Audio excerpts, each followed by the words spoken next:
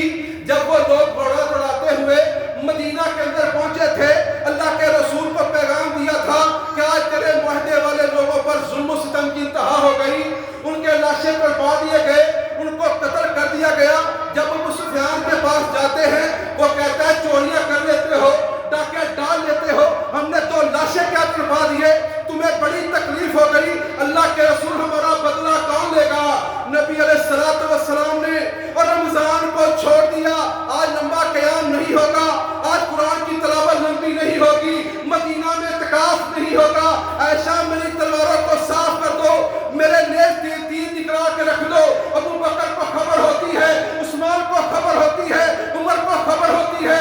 امت کی ماں کو جب یہ پیغام ملتا ہے، ابو بکر اپنی بیٹی کے پاس آتے ہیں، کہا بیٹی، اللہ کے رسول نے کیا فرما دیا؟ کہا میری تینوں کو صاف، تلواروں کو صاف کر دو، میرے تاروں کو صاف کر دو۔ آج کیا ہوگا؟ آج بیت اللہ کے اندر مکہ پہ چڑھائی ہوگی، میں اپنے ساتھیوں کو ساتھ لے کر میں مکہ کی طرف چڑھ دوڑوں گا، میں ان کے لوگوں سے حساب لوں گا جنہوں نے میرے معاہدے والوں کو کاٹ کے رکھ دیا۔ یہ ہے اسلام، یہ ہے دین۔ 10,000 کا لشکر لیا، مکہ کی طرف چڑھائی کر دی، باہر پڑاؤ ڈال دیا۔ ایک وقت وہ بھی تھا جب اللہ کے رسول کو عمرے کی اجازت نہیں مل رہی تھی، ساتھیوں کو ساتھ لے کر عمرے کے لیے آئے تھے۔ مکہ کے لوگ بڑے تکبر میں تھے، اور لیڈر یہ ہوتا ہے، اس کو لیڈر کہتے ہیں، جو اپنی قوم کو بچا کر کھڑا کرتا ہے، ٹکر نہیں مارتا، قرآن ہمیشہ رہنمائی کرتا ہے، قرآن ہمیشہ رستے دکھاتا ہے، قوموں کو پیچھے نہیں پھینکتا۔ کیا کیا؟ کہا نہیں عمرہ ہوگا، واپس چلے جاؤ۔ تو صحابہ کیا کہتے تھے؟ کٹ جائیں گے۔ اللہ کے رسول نے کہا نہیں۔ اللہ نے اس صلح کو کیا کہا؟ فتح المبین۔ کافر کہتے ہیں جو معاہدہ لکھا جائے گا اس کے اوپر آپ کا نام نہیں آئے گا۔ حضرت علی رضی اللہ عنہ کہتے ہیں میں یہ نام نہیں کاٹ سکتا۔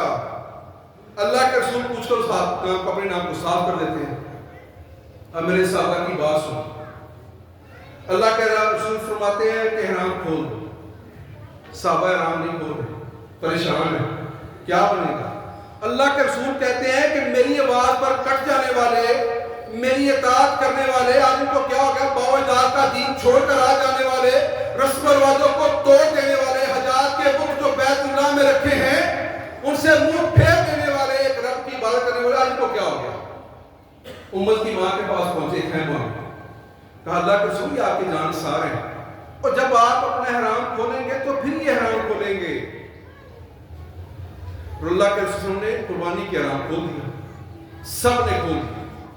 پھر میرے رب نے کیا فتح دی؟ رب نے کہا یہ فتح المبین ہے۔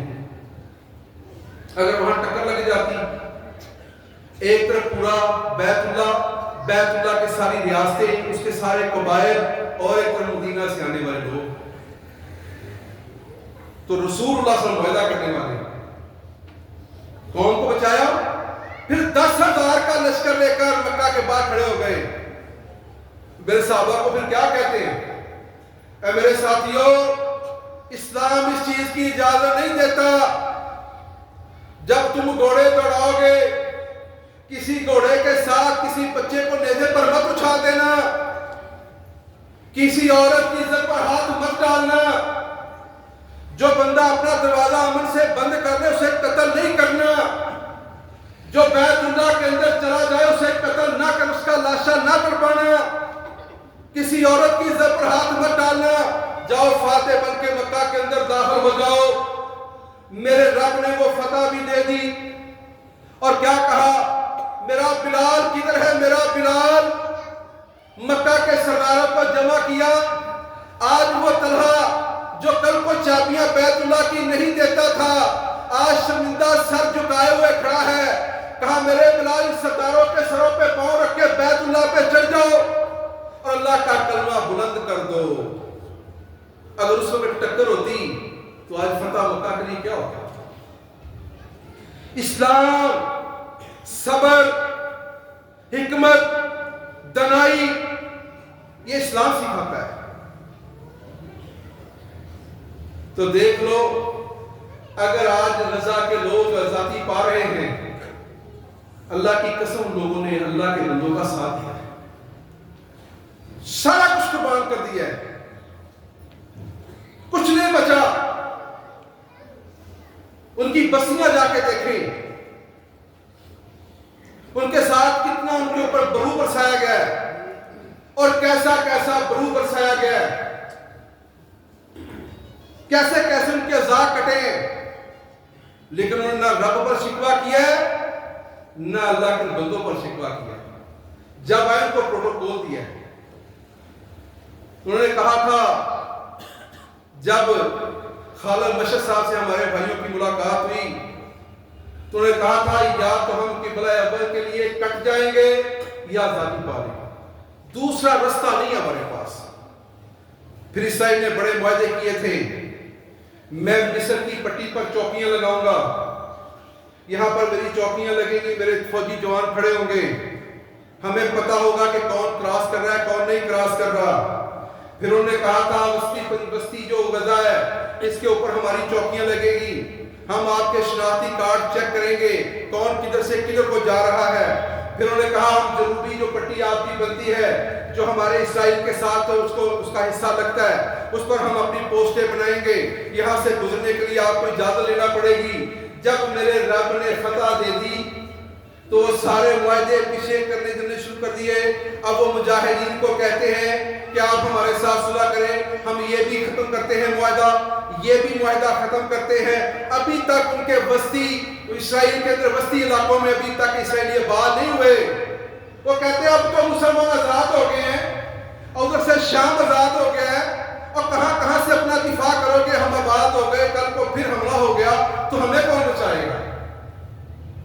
مسلمان کہتے ہیں دیکھا جائے گا، کٹ جائیں گے تو نہیں آ جائیں گے، اللہ کی جنت میں چلے جائیں گے، پیچھے والے کام جاری رکھیں گے۔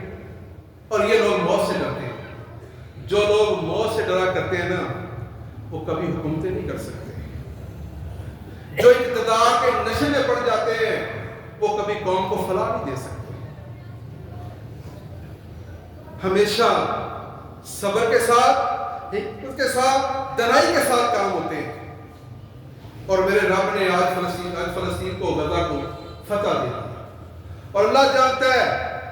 یہ 2 دن پہلے ہمارے ڈاکٹر ناصر رمضانی صاحب ہیں، مسلم میڈیکل مشن کے چیئرمین ہیں اور نیو ہسپتال کے کالج کے وہ پروفیسر لیکچرار لیکچر دیتے ہیں، وہ ڈاکٹر مشہد صاحب کو مل کے آئے ہیں۔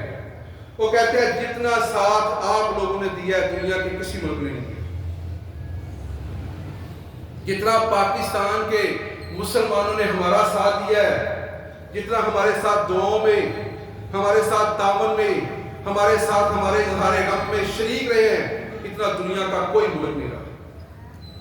تو ہم آپ کا کبھی بھی یہ جو آپ نے ہمارے ساتھ کیا ہم بھلا نہیں سکتے۔ یہ قومیں ہیں، ہمارے یہ ملک کے اندر تکبر کی جنگ لگی ہوئی ہے اور چکی پیس رہی ہے عوام کی، عوام ماری جا رہی ہے، عوام کے مسائل ہیں، مشکل میں تو بھائیوں یہ دیکھنا پڑتا ہے کہ عوام کو کیسے نکالنا ہے. یہ آزادی سے رہیں گے تو خوشحال رہیں گے, اگر یہ خوشحال رہیں گے تو گمراہ پریشان رہیں گے. تو لہذا عوام کو خوشحال نہیں کرنا. یہ پاکستان کے سیاستدانوں کی جو بڑے بڑے کرسیوں پر بیٹھے ہوئے ہیں, یہ ان کا طریقہ کار ہے. اگر یہ عوام خوشحال ہو گئی تو پھر ہم خوشحال کیسے رہیں گے؟ یہ بھی سوچنے والی بات ہے, پر اس پر کبھی پاکستانی عوام نے سوچا نہیں, کبھی غور نہیں کیا. نبی علیہ الصلوۃ والسلام فاقے کاٹ رہے ہیں, ظلم ہو رہا ہے, مکہ پر مدینہ پر چڑھائیاں بھی چلی جا رہی ہیں, اسلام کی جب ابتدا تھی. صحابہ کرام اللہ کے رسول کے پاس آتے ہیں کہ یا رسول صلی اللہ علیہ وسلم آپ اللہ کے رسول نہیں ہے؟ کہا رسول ہوں. کیا آپ اللہ کے نبی نہیں ہے؟ کہا نبی ہوں. کہ اللہ کی طرف سے آپ کو وحی نہیں آتی؟ کہا وحی آتی ہے. اللہ کی مدد آتی ہے. تو یہ اللہ کے رسول میں اتنی سختیاں کیسے؟ کہا تم پریشان ہو کہ تھوڑی سی بھوک آ گئی, تو 3 دن تک چولہا نہیں جلتا, گھر میں اناج صحیح نہیں پکتا, وسائل اتنے زیادہ نہیں ہے, اور تم اس سے پہلے والے نبیوں کو بھول گئے ہو, اور جن کو آروں کے ساتھ رکھ کے 2 حصوں میں چیر دیا گیا تھا, جن کے سینوں پر لوہے کی کنگیاں رکھ کے ان کے ماس کو اکھاڑ دیا گیا تھا, کیا اس سے زیادہ ظلم ہو گیا ہے؟ کہ اللہ کے رسول ہمارا یہ بات کرنے کا مقصد نہیں تھا. اور پھر یہی مدینہ تھا جب ایران فتح ہوا تو اتنا سونا آیا کہ کلہاڑوں کے ساتھ کاٹ کر تقسیم کیا جا رہا ہے. آج تک کس نے سونے کو کلہاڑ کے ساتھ کرتے دیکھا ہے؟ اسلام مسلمانوں کی تاریخ ہے. جب ایران فتح ہوا اتنا مال غنیمت آیا کہ مکہ کے چوک میں پڑا ہے, صحابہ کرام کلہاڑوں سے کاٹ رہے ہیں, صحابہ میں تقسیم کیا جا رہا ہے, اور لینے والا کوئی نہیں. اور آج ہم قرضے مانگ کے ہمارا بیڑا گرک ہو گیا. ہر کام ہمارا سود پر لگا ہوا ہے. جو قوم سود پر کھڑی ہوگی, اللہ اور اللہ کے رسول کے ساتھ جنگ کرے گی, وہ ترقی کیا کرے گی؟ خاک. ہم نے ایک اسٹینڈرڈ بنا لیا. اور بھائیو اللہ کی قسم, کفن کا کوئی برانڈ نہیں ہے, کفن کا کوئی برانڈ نہیں ہے. ہم برانڈوں کے چکر میں ہیں, ہم اسٹیٹس کے چکر میں ہیں, گاڑی کے ہوٹل کے چکر میں ہیں. اس چیز نے ہمارے ملک کے اندر یہ حکمرانوں کی جنگ شروع کی ہوئی ہے. تکبر کی جنگ چل رہی ہے, لڑائی جھگڑے کی جنگ چل رہی ہے کہ سیٹ پر کس نے بیٹھنا ہے. لیکن کفن کا کوئی برانڈ نہیں. کوئی دکھائے کفن کا برانڈ ہے؟ ہم دھوکے میں یہ پلاٹ, یہ اچھا مکان, اچھی سوسائٹی, یہ کیا کریں گے آپ میں جا کر؟ وہ اچھی قبر بنائیں جو آرام دے, ایسے اخلاقیات پیدا کر جائیں, جب دنیا سے جائیں تو لوگ کہیں یہ بندہ اچھا تھا. نبی علیہ الصلوۃ والسلام بیٹھے ہوئے ہیں, صحابہ کرام موجود ہیں, ایک میت گزرتی ہے, اللہ کے رسول صلی اللہ علیہ وسلم نے فرمایا واجب, اس پر واجب ہو. پھر ایک میت گزری, اللہ کے رسول نے فرمایا واجب, اس پر بھی واجب ہو. صحابہ نے کہا یا رسول صلی اللہ علیہ وسلم 2 میتیں گزری ہیں, دونوں پر ایک ہی بات کر دی ہے. رسول اللہ صلی اللہ علیہ وسلم نے فرمایا کہ جو میت پہلے گزری ہے اس کے بارے میں تم نے بتایا کہ یہ بندہ بڑا اچھا ہے, لوگوں کے ساتھ اس کا اخلاق, رویہ, مزاج بہت اچھا. تو میں نے کہا واجب, اس پر واجب ہوگی کہ جنت واجب ہوگی. تمہاری گواہی پر اللہ نے اس کو جنت دے دی. اور جو دوسری گزری ہے اس کے بارے میں تم نے کہا یہ بندہ اچھا نہیں ہے, اس کا لوگوں کے ساتھ اخلاق اچھا نہیں ہے, رویہ اچھا نہیں ہے, مزاج اچھا نہیں ہے. تو میں نے کہا واجب کہ اس پر جہنم واجب ہوگی. یہ چیز سوچیں, میرے جانے کے بعد مجھے لوگ کیا کہیں گے. نبی علیہ السلام نے فرمایا تم کسی کو نیک نہیں کہہ سکتے. تمہارے پاس یہ گارنٹی نہیں ہے کہ جنت کس کو دینی ہے, جہنم کس کو دینی ہے. تم صرف یہ کہہ سکتے ہو کہ میری نظر میں یہ نیک ہے. یہ نہیں کہہ سکتے یہ نیک ہے. دلوں کے بھید رب کے پاس ہے, آنکھوں کی چوری اللہ جانتا ہے, معاملات رب کے سامنے. تم یہ کہو گے کہ یہ میری نظر میں نیک ہے. وہ ایک بڑا اسرائیل کا واقعہ یاد نہیں ہے جو ایک مرد تھا اس کے پاس کی رشتہ دار آئی، اس نے کچھ سامان مانگا، اس نے کہا میری حاجت پوری کر دو. اب زمانے میں اس کا تاثر گندا ہے، لوگ اس کو برا جانتے ہیں. وہ خاتون واپس چلی گئی، پھر وقت پڑا، ضرورت پڑی، زیادہ پڑ گئی، پھر وہ مجبور ہو کے آ گئی، بیٹا ساتھ دیا، اس نے پھر وہی ڈیمانڈ رکھ دی. تو وہ تیار ہو گئی اور ساتھ ڈری، کانپنا اور پسینہ شروع ہو گیا. اس نے کہا اتنا ڈر کیوں رہی ہے؟ کہا میرے رب کے پاس جا کے کیا جواب دوں. اس نے اس کو معاف کر دیا، چیز اس کی ضرورت بھی پوری کر دی. وہ خود مر گیا. اب دنیا کے لوگ کیا کہتے ہیں؟ یہ جہنمی ہے، یہ آگ میں جائے گا. رب نے کیا لکھوا دیا؟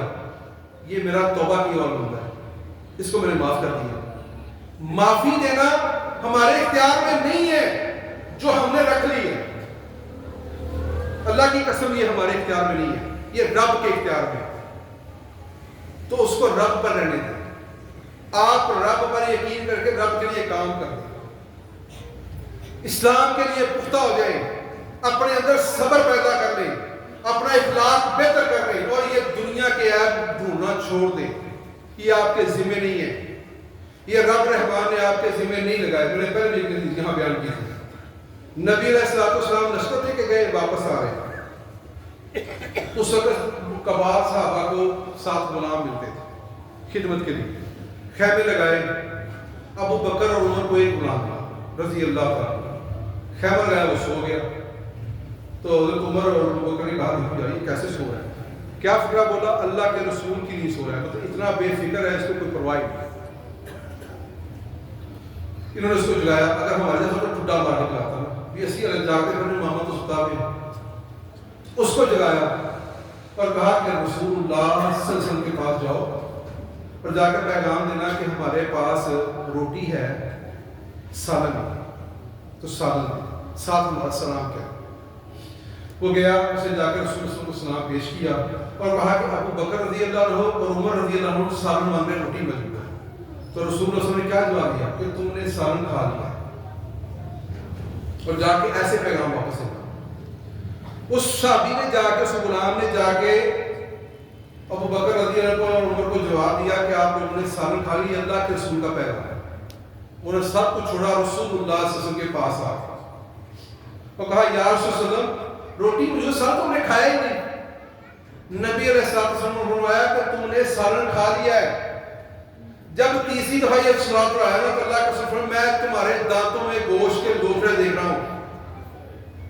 اس نے کہا یا رسول اللہ ہم نے صرف اتنا کہا ہے کہ یہ غلام سویا کیسے ہے. تو یہ بھی غیبت ہے، یہ بھی چغلی ہے. تو ہم تو کپڑے اتار دیتے ہیں، لوٹ کے کھا گیا جی، فرنٹ دی اولاد ٹھیک نہیں، فرنٹ کا بکسا ٹھیک نہیں، جو منہ میں آتا ہے بک دیتے ہیں. ہمارے متعلقہ ہی نہیں یہ چیزیں ڈھونڈنی. ہمیں اپنی آنکھوں کا چتیر نظر نہیں آتا، لوگوں کی آنکھیں بال نظر آتے ہیں. اس سے بچ جائے، اللہ معاف.